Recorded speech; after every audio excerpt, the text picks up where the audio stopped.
há uma confusão, né? Eu não sei se confusão ou se de fato o modo de compreender linguagem de comunicação, né, como se fosse algo intrínseco, né? Porque se afirma tranquilamente que os animais se comunicam, né? Mas em algumas perspectivas teóricas dizem que eles se comunicam, mas não têm linguagem. Como é que isso se relaciona? Não sei, vou passar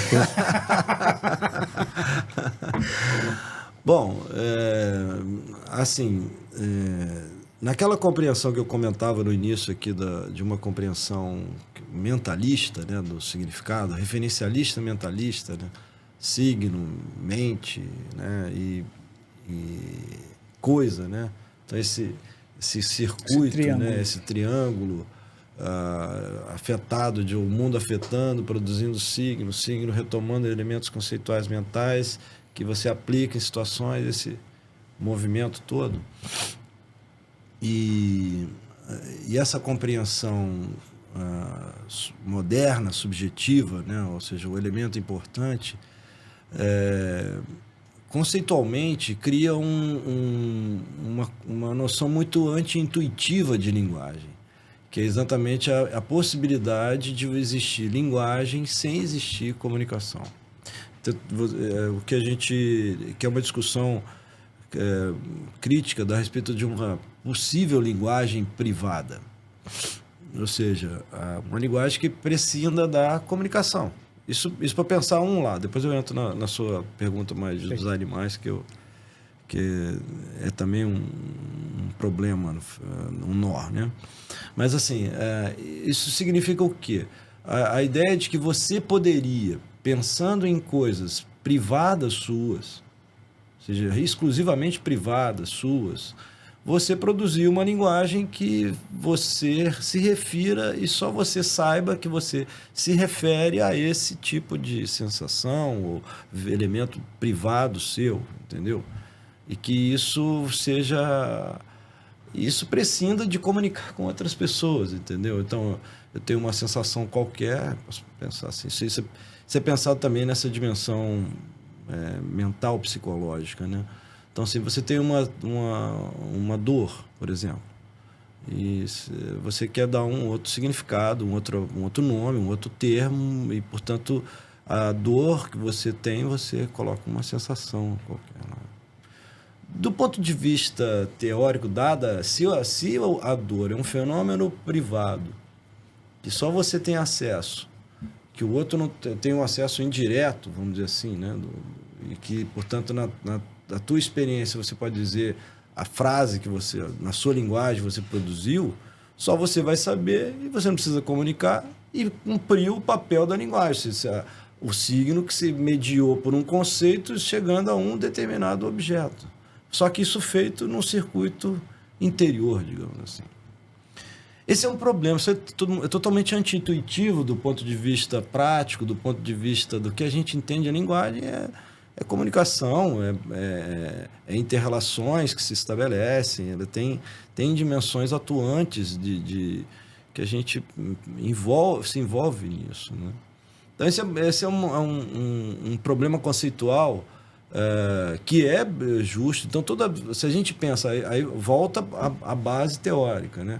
Se você acha que todo pensamento, toda produção de linguagem, sons, gestos, coisas que você admite que é linguagem, são exteriorizações daquilo que você tem dentro, e, portanto, a comunicação é quando você exterioriza isso, mas, de algum modo, você pode pensar esse mesmo processo interiormente, e isso fazer sentido, você está prescindindo da comunicação.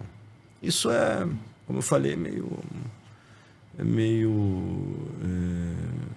intuitivo, exagerado, mas é um problema conceitual que há que se pensar, entendeu? Porque as noções muito mentais, muito pneumáticas, de novo vou usar esse termo, às vezes incorrem nesse problema, né? Incorrem nesse nível, né?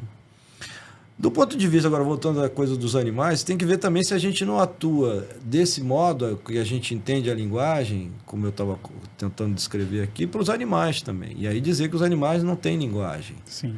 Então, desse ponto de vista, vamos pensar Você pode dizer, um animal tem dor, ele é sensitivo, um cachorro sente dor, ele tem comportamentos que a gente atribui que são comportamentos de dor. Como a gente também tem comportamentos supostamente primitivos de dor, né? Gemer, gritar, né? Chorar, enfim, se contorcer.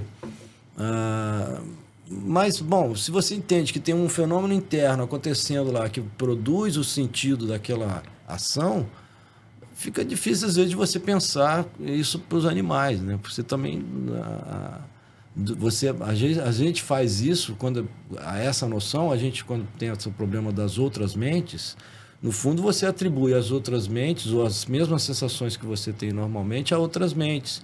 Por isso que a comunicação ocorre em função desse processo comum de semelhança de vivências, de estruturas ou de aspectos aí mais amplos, conceituais, mas que, no fundo, gera esse problema. Porque você está atuando num nível ainda de centralidade da explicação na subjetividade.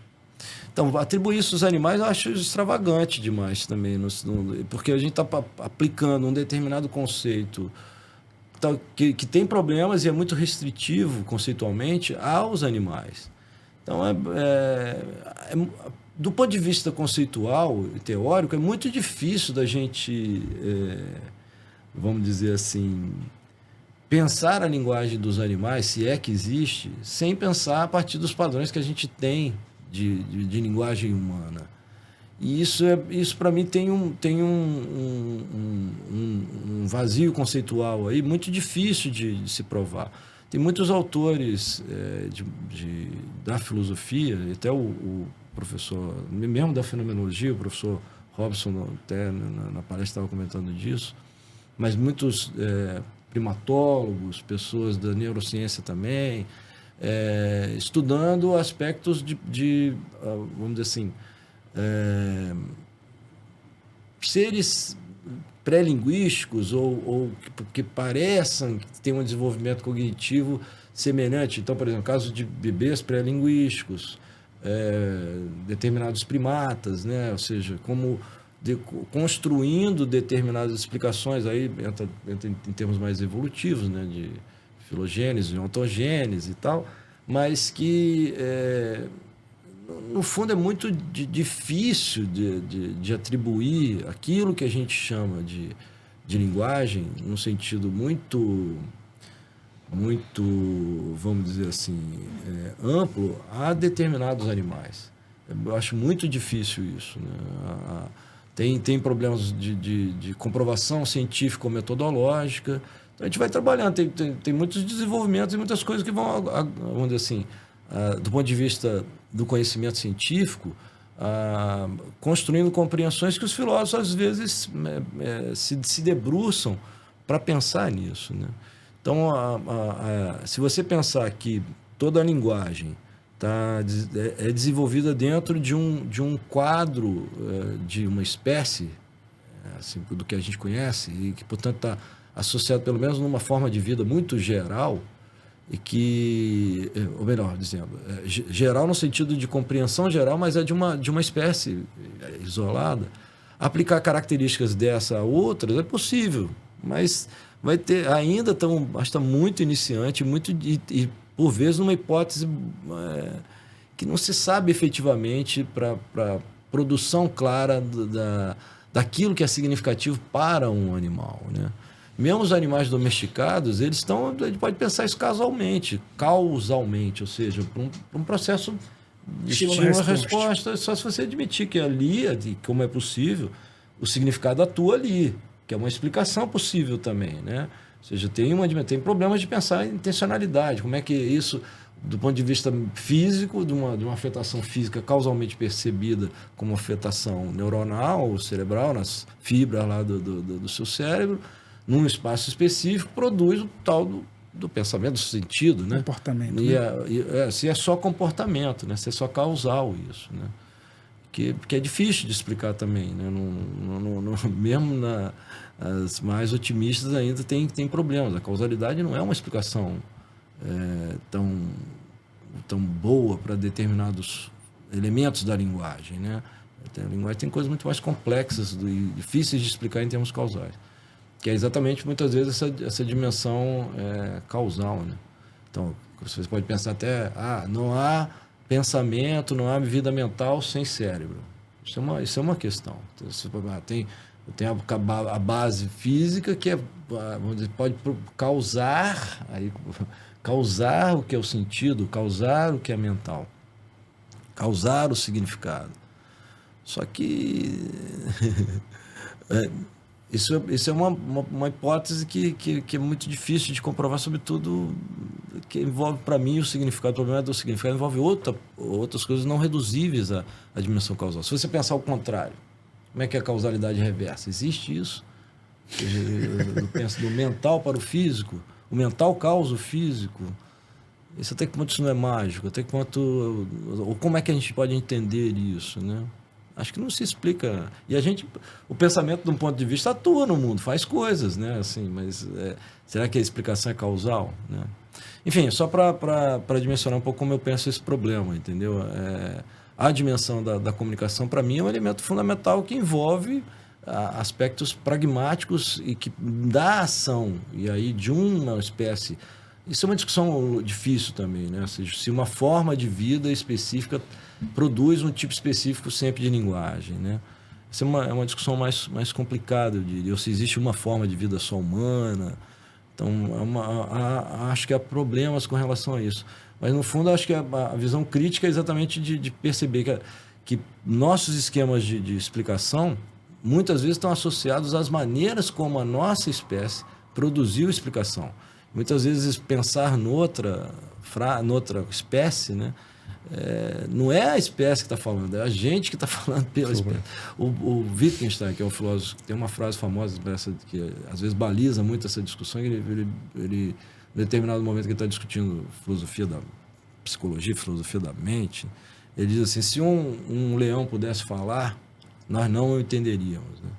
Ou seja, porque a prática de vida, o modo de vida, a forma de vida, vamos dizer assim, do leão é diferente da nossa. Então, o que a gente faz, às vezes, é aplicar características da nossa forma de vida a eles. E isso pode ser uma explicação interessante para a gente se acomodar, mas, do ponto de vista crítico, epistemológico, tem muitos problemas.